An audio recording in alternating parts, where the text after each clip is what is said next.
কোচবিহারের দক্ষিণ বিধানসভা কেন্দ্রে প্রচারে নামলেন কোচবিহার জেলা তৃণমূল কংগ্রেসের সভাপতি তথা দক্ষিণ বিধানসভা কেন্দ্রের তৃণমূল মনোনীত প্রার্থী অভিজিৎ দে ভৌমিক।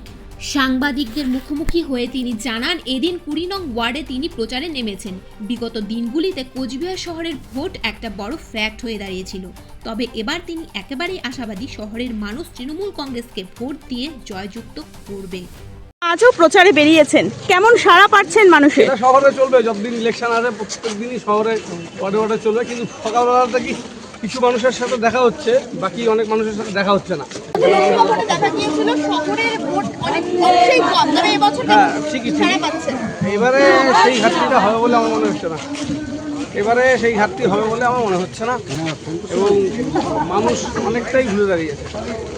এবং বিশেষ করে একতরফা যে কেন্দ্রীয় সরকারের সিদ্ধান্তগুলো, নির্বাচন কমিশনের যে চাপিয়ে দেওয়া সিদ্ধান্ত, যেটাকে নির্যাতন কমিশনে পরিণত হয়েছে, এই নির্যাতন কমিশনের বিরুদ্ধেও মানুষ খেপে গেছে।